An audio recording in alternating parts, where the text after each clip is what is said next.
ಹಿಂದೂ ಹೆಣ್ಮಕ್ಳು ಹೆಂಗಾರು ಹಾಳಾಗೋಗ್ಲಿ ನಾನು ಅವ್ರಿಗೆ ಅವೇರ್ನೆಸ್ ವಿಡಿಯೋಸ್ ಮಾಡೋದೇ ಇಲ್ಲ. ಅದಕ್ಕೂ ಮುಂಚೆ ಒಂದು ವಿಷಯ ಹೇಳ್ಬೇಕು, ಹೇಳ್ಬಿಟ್ಟು ಆಮೇಲೆ ಹೇಳ್ತೀನಿ ಯಾಕೆ ಅಂತ. ನಮ್ಮ ಕರ್ನಾಟಕ ಬರ್ಬರ್ತಾ ಲವ್ ಜಿಹಾದ್ ಅಡ್ಡ ಆಗ್ತದೆ. ಪ್ರಜ್ವಲ್ ರೇವಣ್ಣ ಕೇಸ್ನ ಮೀರ್ಸುವಂತ ಕೇಸ್ ಈ ಕೊಪ್ಪಳದಲ್ಲಿ ನಡೆದಿದೆ. ಇವನ ಹೆಸರು ಮುಸ್ತಫಾ ಅಂತ. ಇವನೇನ್ ಕೆಲಸ ಅಂದ್ರೆ ಬರೀ ಹಿಂದೂ ಹುಡುಗಿಯರನ್ನ ಟ್ರಾಪ್ ಮಾಡೋದು, ಅವ್ರ ಜೊತೆ ಎಂಜಾಯ್ ಮಾಡೋದು. ನರ್ಸಿಂಗ್ ಹುಡುಗಿನ ಇವನು ಲವ್ ಅಲ್ಲಿ ಬಿಳಿಸ್ಕೊಂಡು ಮರಳು ಮಾಡಿ ಪಾರ್ಕ್ ಅಲ್ಲಿ ಕೂತ್ಕೊಂಡು ಎಂಜಾಯ್ ಮಾಡ್ತಾ ಇರ್ತಾನೆ. ಅವಾಗ ಹಿಂದೂ ಕಾರ್ಯಕರ್ತರ ಕೈಲಿ ಸಿಕ್ಕಾಕೊಂಡಾನೆ. ಆವಾಗಲೇ ಒಂದು ಬಂಡವಾಳ ಬಯಲಾಗೋದು.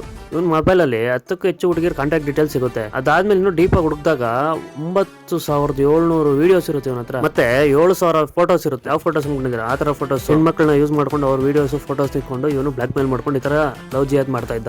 ಇವನ್ ಟೈಮ್ ಬ್ಯಾಡ್ ಆಗಿ ಹಿಂದೂ ಕಾರ್ಯಕರ್ತರ ಕೈಲಿ ಸಿಕ್ಕಾಕೊಂಡ. ಇವನ್ ಬಂಡವಾಳ ಬಯಲಾಯ್ತು. ಇಲ್ಲಾಂದ್ರೆ ಇನ್ನೂ ಜನ ಹೆಣ್ಮಕ್ಳು ಜೀವನ ಹಾಳು ಮಾಡ್ತಾ ಗೊತ್ತಿಲ್ಲ. ಏನೇ ಆಗ್ಲಿ ಪ್ರಜ್ವಲ್ ರೇವಣ್ಣನ ಮೀರ್ಸೋಂತ ಕೇಸ್ ಇವನ್ ಆಗಿದೆ. ಬರೀ ನ್ಯೂಸ್ ಅವರು ಲವ್ ಜಿಹಾದ್ ಆಗಿದೆ, ಇವನು ಅರೆಸ್ಟ್ ಮಾಡಿದಾರೆ ಅಂತ ತೋರಿಸ್ತಾರೆ. ಇವ್ರಿಗೆಲ್ಲ ಏನ್ ಶಿಕ್ಷೆ ಆಯ್ತು ಅಂತ ಯಾವನೂ ತೋರಿಸ್ತಾ ಇಲ್ಲ. ನನ್ನ ಮಕ್ಕಳನ್ನೆಲ್ಲ ಪಬ್ಲಿಕ್ ಅಲ್ಲಿ ನಿಲ್ಸಿ ಶೂಟ್ ಮಾಡಿ ಸಾಯಿಸ್ಬೇಕು. ಅವಾಗ ಜನ ಅಲರ್ಟ್ ಆಗ್ತಾರೆ.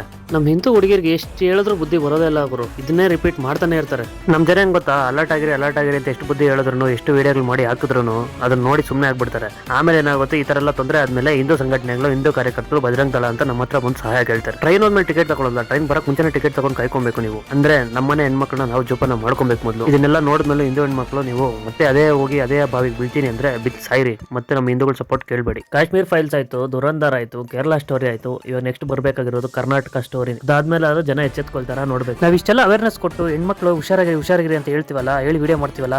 ಆದ್ರೆ ನನಗೆ ನಿನ್ನೆ ಗೊತ್ತಾಗಿದೆ ಏನಂದ್ರೆ, ನಾನು ಆಗ್ತಿರೋ ವಿಡಿಯೋಗಳನ್ನ ಯಾವ ಹೆಣ್ಮಕ್ಳು ನೋಡ್ತಾನೆ ಇಲ್ಲ. ನೋಡ್ತಾರೆ ಬರೀ ಗಂಡ್ಮಕ್ಳು. ಹೆಣ್ಮಕ್ಳು ಬರೀ 20% ನೋಡ್ತಾ ಇದ್ದಾರೆ. ನಾವು ಯಾರಿಗೋಸ್ಕರ ಅವೇರ್ನೆಸ್ ವಿಡಿಯೋ ಮಾಡ್ತಾ ಇದೀವೋ ಅವರೇ ನೋಡಿಲ್ಲ ಅಂದ್ಮೇಲೆ ನಮ್ಮ ಮಾಡಿನೇ ನ್ಯೂಸ್.